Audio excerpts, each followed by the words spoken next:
Disclaimer. I doesn't claim any of the arts. All the pictures shown belongs to the respective artist and company. If you are original owner and want me to remove the video, I will do it immediately. Just send me an email to inform me. And if you like my content, please subscribe to my channel. The chapter begins with Vincent and his man. As they try to enter the practice room, they encounter heavy dust because of Kim and Cody's intense fight. Vincent grits his teeth and says, Cody and what about Kim TAEHYUN? We then see Cody in his dark armor, holding his sword. When he notices Vincent and his man are there, he says to Kim, it looks like people are arriving. Kim, with a serious look in his eyes, agrees with Cody and says, seems so. In that case, for now, should we call it a draw? Kim's bloody claws are only inches away from Cody, while Cody's sharp sword is stopped right near Kim's throat. Cody agrees to Kim's proposal. While deactivating his skill, he says, right, next time we meet, it'll be in the abyss. Seeing this, Kim also deactivates his skill. He says, let's settle things then. As Vincent gets close to them, he shouts in a worried voice, are both players okay? Kim approaches him, smiles, and says, yes, I think we caused a bit too much chaos. Sorry about that. Please take care of the aftermath. Vincent is confused and doesn't understand what just happened. He tries to stop Kim, saying, huh? Wait, player Kim TAEHYUN. But Kim ignores him, and as he leaves, thinks to himself, it's really time for me to go now. To the abyss, the scene changes to the depths of the abyss, to Rosaria's castle. It seems something is going on there. Suddenly, the candles and chandeliers in the castle begin to tremble. With a huge explosion, part of the castle is destroyed, extinguishing the flickering candles.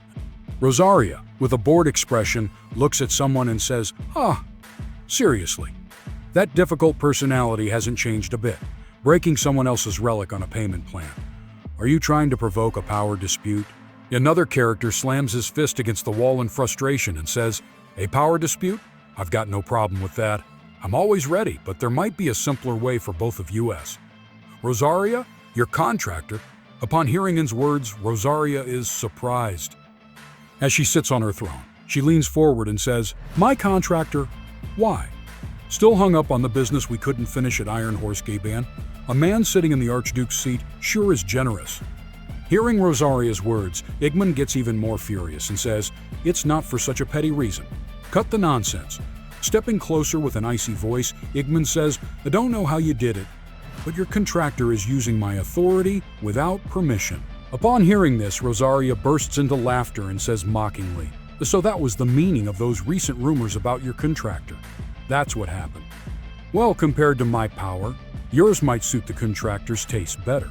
Hearing her words, Igman narrows his eyes, becomes suspicious of Rosaria and says, you seem to know something, Rosaria. Tell me. Rosaria laughs, and as he looks at Igman, seriously replies mockingly, deflecting the accusation with sarcasm as she activates his pink-red aura and says, not a very polite way to ask a favor, is it? The tension escalates as Igman steps closer, narrowing his eyes, making it clear he is not seeking a polite answer. As he activates his blood skill and covers his body with it, he says, do I look like I'm asking? Seeing Igman's reaction, Rosaria stands up, prepares her tentacles, and says, a step aside, my lovely children. Seems like today, this arrogant vampire who took my relic needs a little lesson in manners. Rosaria raises her tentacles and points them at Igman, and with maximum speed attacks at him with it, and makes a huge destruction. But Igman is faster. Suspended in the air, he activates his bloody sword skill, manifests several of them, points them at Rosaria, and says angrily, a rotting thinks it can lecture on etiquette. Steel sword. With one order, Igman launches multiple blood swords at Rosaria. On the other side, Rosaria uses her tentacles to shield herself, deflecting or breaking all the blood swords. She says, we're not so different in origin, are we? Writing insults on that crusty face of yours? Hearing Rosaria's words, Igman gets even angrier, manifests a giant blood sword, and attacks Rosaria with it. But Rosaria moves faster, wraps her tentacles around Igman's foot, pulls him toward her, and slams him with massive power to the other side of the room. As Igman hits the ground with massive force, Rosaria jumps into the air, uses her tentacles to create a huge ball, and smashes Igman to the ground. When her attack ends and she lands, she sees that, due to her powerful attack, Igman is now just a pool of blood. Rosaria thinks she has won the battle, but something is boiling in that pool of blood. Suddenly, Rosaria is attacked by multiple spikes. She is shocked, having been outsmarted by Igman. As Igman recreates his body from blood, and he says mockingly to Rosaria, "A blood field. Rosaria, is this power something your second-rate aircraft?" As his body is fully restored, he creates a spear from blood, approaches Rosaria, puts it to her neck, and says seriously, "You should confess remotely to what this is doing. Otherwise," with a bloody and wounded face, Rosaria looks at him and smiles. "Have you forgotten what my power truly is?" Hearing Rosaria's words, realization hits Igman. Something cracks inside him. It seems all that fighting and destruction was just an illusion created by Rosaria. The inside of her castle is empty of any traces of struggle or destruction. She was using her power on Igman all this time. With an annoyed expression, Igman says, "A personal space, a virtual zone shaped through illusion." Igman's voice trembles with anger, clearly offended by the disrespect towards something, says, "That this beauty is being toyed with by someone like you is insulting." As the illusion flickers, revealing glimpses of a sacred shrine, Rosaria's tone grows colder, reminding Igman of their past weaknesses. She says, "Things were different back then when you barely managed to form through the contractor's body. This is the realm where the Shrine Maiden's power is at its peak. Do you really think you can handle me with just an avatar, not even your true body?" Hearing Rosaria's mockery, Igman's avatar flickers with annoyance, promising to confront their rival in his true form. He says, "Wait, I'll bring my true body shortly." Hearing his words, Rosaria smirks, suggesting she would only reveal her true self if he begs for it. Rosaria says, "No, Igman. If you're that curious, you'd even beg my real self. Well, for old time's sake, I could tell you. You're wondering how my contractor can wield your power? There's a memory of the moon in you. A human who brought every archduke to their knees. Didn't someone exist who claimed their powers?" Hearing Rosaria's words, realization hits Igman. He can't believe Rosaria's words are true and says, "There is no way."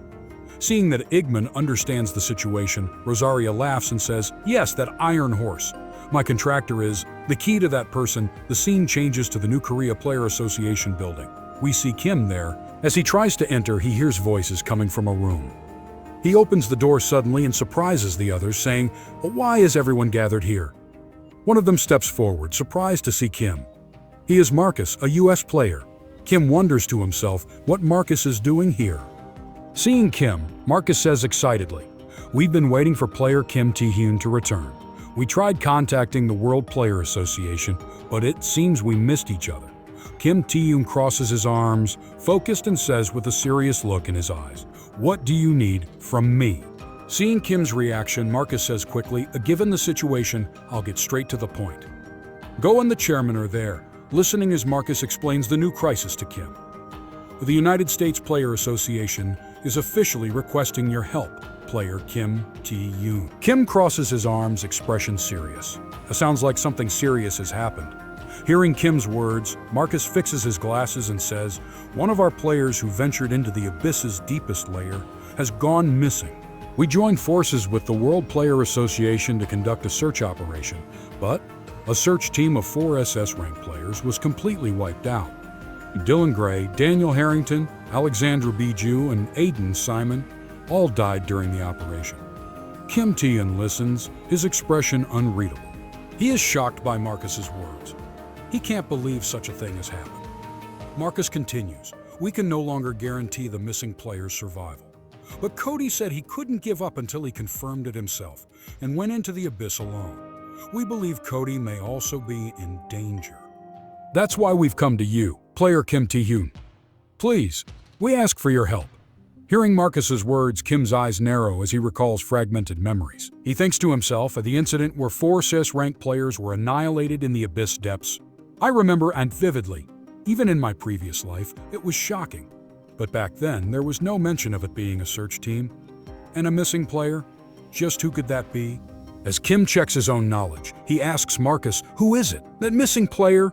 For a moment, Marcus hesitates before answering. As he gathers himself to answer, the scene changes to the depths of the abyss, to an unknown underground jail where lizard soldiers are guarding a prison. As the scene shows us the prisoner, Marcus says, "The missing player is an SS rank player, Ricky Harris." And with that, this chapter ends. Thank you for watching this video until the end. Support this channel by liking this video and subscribing the channel. And if you want me to recap another manhwa or manga, write its name in the comments section. And if want to know that what happened in previous chapters, you can watch them in this channel. Stay tuned for next chapters.